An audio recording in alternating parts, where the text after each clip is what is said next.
দর্শক, সিলেটের জেলা প্রশাসকের পদ নিয়ে আসলে কি হচ্ছে? ধাক্কাধাক্কি করলে তো কিছু না কিছু কাজ হবে ইনশাল্লাহ, আমি বিশ্বাস করছি। ধরো কাজ কিছু হইতে হবে, করতে হবে ইনশাল্লাহ, হবে না এটুকু। হ্যাঁ, মাজার সিন্ডিকেটের দুর্নীতির বিরুদ্ধে রুখে দাঁড়ানো সৎ এবং সাহসী ডিসি সারোয়ার আলমকে যখন বদলি করে দেয়া হলো, তখন পুরো সিলেট বিক্ষোভে ফেটে পড়েছিল। মাননীয় প্রধানমন্ত্রীকে জানিয়ে দিতে চাই, আপনারই অনতি বিলম্বে যেই আদেশ করা হয়েছে সেটি প্রত্যাহার করে পুনরায় তাকে শপথে। সাধারণ মানুষের সেই ক্ষোভের আগুন নেবার আগেই এবার ঘটল আরও একটি নাটকীয় ঘটনা। সারোয়ার আলমের জায়গায় সিলেটে যোগ দিতে যাওয়া নতুন ডিসি মোহাম্মদ রেজা হাসান মাঝপথ থেকেই ফিরে এসেছেন। সব প্রস্তুতি শেষ। ঢাকা ছাড়ার জন্য তিনি হজরত শাহজালাল আন্তর্জাতিক বিমানবন্দরে পৌঁছেও গিয়েছিলেন, কিন্তু ফ্লাইটে ওঠার আগ মুহূর্তে সরকারের উচ্চ পর্যায়ের এক নির্দেশে তাকে বিমানবন্দর থেকেই ফিরে আসতে হয়। একটি জেলার প্রধান প্রশাসনিক পদ নিয়ে এমন নজিরবিহীন নাটকীয়তা কেন? মাজার সিন্ডিকেটের কাছে হার মানার পর কি এবার সরকারের ভেতরেই নতুন কোনো হিসেব নিকাশ শুরু হয়েছে? এদেরকে বলে দিবেন কোনো একটা পাথর যদি সরানোর চেষ্টা করে একদম কিন্তু জীবন জ্বালাপালা করে দেবো। এই তিনটা কার, এইটা এইটা একটা এইটা কার, এটা হ্যাঁ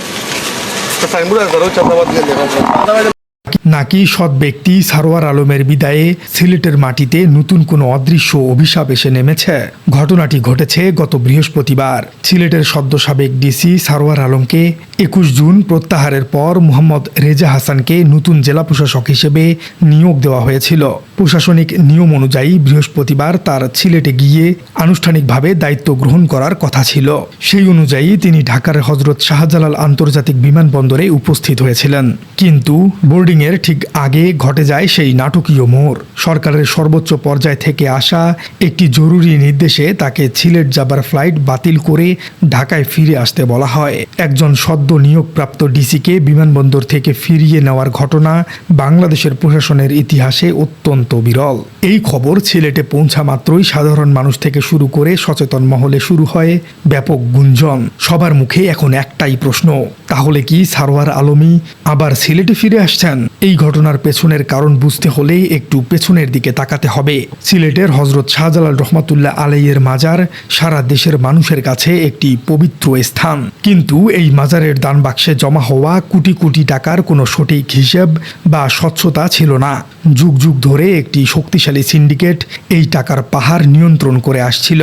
ডিসি মোহাম্মদ সারোয়ার আলম প্রথম ব্যক্তি যিনি এই বিশাল শ্যাডো ইকোনমি বা ছায়া অর্থনীতির বিরুদ্ধে হাত দেবার দুঃসাহস দেখিয়েছিলেন। তিনি মাজারের হিসেব নিকাশে স্বচ্ছতা আনার উদ্যোগ নিয়েছিলেন, আর ঠিক এখানেই তিনি বিপদে পড়েন। ওই সিন্ডিকেটের শেকড় এতটাই গভীরে ছিল যে দুর্নীতি দমনের উদ্যোগ নেওয়ায় কয়েকদিনের মাথায় 21 জুন এক আকস্মিক আদেশে তাকে সিলেট থেকে প্রত্যাহার করা হয়। কিন্তু সিন্ডিকেট হয়তো একটা জিনিস হিসেব করতেই ভুলে গিয়েছিল, তা হলো সাধারণ মানুষের শক্তি।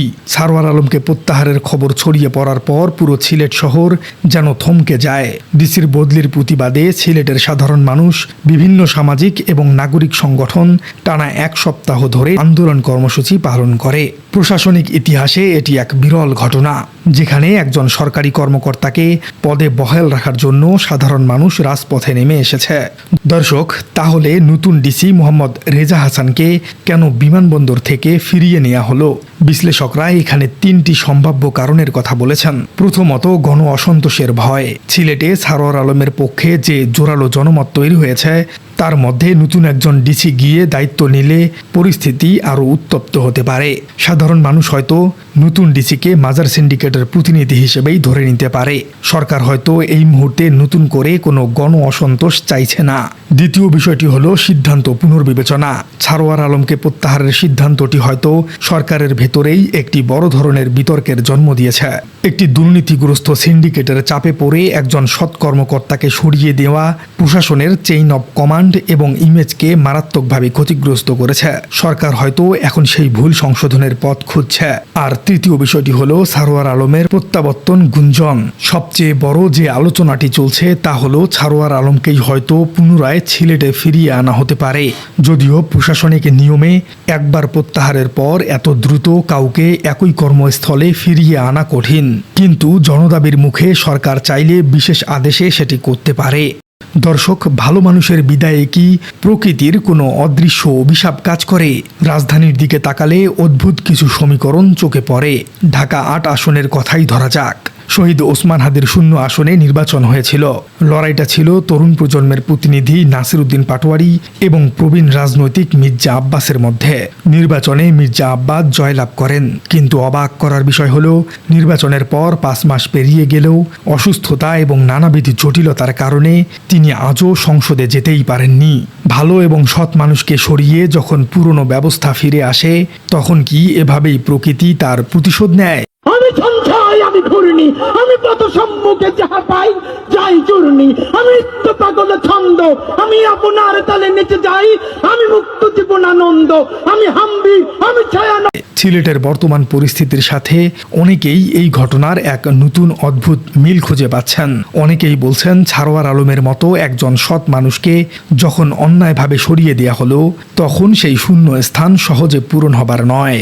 আর তাই হয়তো নতুন ডিসিও সিলেটে প্রবেশের আগেই বাধাগ্রস্ত হলেন। সিলেটের এই ঘটনা রাষ্ট্রের জন্য একটি বড় এসিড টেস্ট বা চরম পরীক্ষা। মাজারের দান বাক্সের কোটি কোটি টাকা কোনো নির্দিষ্ট গোষ্ঠীর পৈতৃক সম্পত্তি নয়, এটি সাধারণ মানুষের ইবাদত এবং আস্থার টাকা। এই টাকার উপর যখন প্রশাসন নজরদারি করতে যায়, আর তখন প্রশাসনকেই যদি উল্টো বদলি হতে হয়, তবে রাষ্ট্রের ক্ষমতা আসলে কার হাতে? সারোয়ার আলমের বিদায় প্রমাণ করেছিল যে সিন্ডিকেটের হাত রাষ্ট্রের চেয়েও লম্বা। কিন্তু বৃহস্পতিবার নতুন ডিসিকে বিমানবন্দর থেকে ফিরিয়ে নেওয়ার ঘটনা প্রমাণ করেছে সিন্ডিকেটের সেই জয় হয়তো চূড়ান্ত নয়। সাধারণ মানুষের আন্দোলনের মুখে পড়ে রাষ্ট্রযন্ত্র এখন হয়তো পুনরায় ভাবতে বাধ্য হচ্ছে। একবার নতুন ডিসি মোহাম্মদ রেজা হাসানের মানসিক অবস্থার কথা চিন্তা করুন দর্শক। যিনি এখন সিলেটের ডিসি হয়ে যাবেন, তাকে এক বিশাল মানুষতাত্ত্বিক চাপের মুখে পড়তে হবে। তাকে প্রতিনিয়ত প্রমাণ করতে হবে যে তিনি সিন্ডিকেটের লোক নন। তাকে প্রতিনিয়ত সারোয়ার আলমের তৈরি করা সততার মানদণ্ডের সাথে লড়াই করতে হবে। হয়তো সরকারের উচ্চ পর্যায়ে বুঝতে পেরেছে যে এই মুহূর্তে সিলেটে নতুন কাউকে পাঠানো মানে তাকে একটি জ্বলন্ত অগ্নিকুণ্ডে ফেলে দেওয়ার মতো। পরিস্থিতি শান্ত না হওয়া পর্যন্ত হয়তো সিলেটের এই পদটি নিয়ে নাটকীয়তা চলতেই থাকবে। সিলেটবাসী এখন চাতক পাখির মতো তাকিয়ে আছে সরকারের পরবর্তী সিদ্ধান্তের দিকে। সোশ্যাল মিডিয়ায় নেটিজেনদের বড় একটি অংশ জোরালো দাবি তুলেছেন সামনের দিনগুলোতে মূলত 2টি দৃশ্যপট দেখা যেতে পারে। প্রথমত, সরকার হয়তো নজিরবিহীনভাবে একটি প্রজ্ঞাপন জারি করে সারোয়ার আলমকেই পুনরায় সিলেটের ডিসি হিসেবে নিয়োগ দিতে পারে। আর দ্বিতীয়টি হলো সরকার হয়তো অনেকদিন সময় নিয়ে পরিস্থিতি ঠান্ডা হওয়ার পর মোহাম্মদ রেজা হাসান বা অন্য কোনো জ্যেষ্ঠ কর্মকর্তাকে সিলেটে পাঠাবে। তবে সেক্ষেত্রে মাজারের দুর্নীতি দমনের যে উদ্যোগ সারোয়ার আলম শুরু করেছিলেন, তা পুরোপুরি মুখ থুবড়ে পড়বে। দর্শক, কথায় আছে সত্যকে হয়তো কিছুদিন চাপা দিয়ে রাখা যায়, কিন্তু চিরতরে মুছে ফেলা যায় না। সিলেটের মাজার সিন্ডিকেট হয়তো ক্ষমতার দাপট দেখিয়ে একজন সৎ ডিসিকে বদলি করতে পেরেছিল, কিন্তু তারা সাধারণ মানুষের হৃদয়ে সারোয়ার আলম যে ভালোবাসার জায়গা তৈরি করেছিলেন তা বদলি করতে পারেননি। বিমানবন্দর থেকে নতুন ডিসির ফিরে আসার এই ঘটনা শুধু একটি প্রশাসনিক সিদ্ধান্ত নয়, এটি প্রমাণ করেছে সাধারণ মানুষ যখন ন্যায়ের পক্ষে একজোট হয়, তখন বড় বড় সিন্ডিকেটের খুঁটিও কেঁপে ওঠে। এবার দেখার বিষয়, সরকার কি শেষ পর্যন্ত মাজারের কোটি টাকার সিন্ডিকেটের কাছেই মাথা নত করবে, নাকি সাধারণ মানুষের দাবির প্রতি সম্মান জানিয়ে সিলেটে আবার ন্যায়ের শাসন ফিরিয়ে আনবে? সিলেটের পবিত্র মাটিতে কে শেষ হাসি হাসবে, দুর্নীতি নাকি সততা? প্রিয় দর্শক, বিমানবন্দর থেকে নতুন ডিসির ফিরে আসার এই নাটকীয় ঘটনাকে আপনি কিভাবে দেখছেন? ডিসি সারোয়ার আলমের কি আসলেই সিলেটে ফিরিয়ে আসা উচিত? কমেন্টে জানিয়ে দিন আপনার মূল্যবান মতামত। আর আমাদের চ্যানেলে নতুন হয়ে থাকলে চ্যানেলটি সাবস্ক্রাইব করে বেল আইকনটি বাজিয়ে দিন। দেখা হচ্ছে পরবর্তী কোনো ভিডিওতে।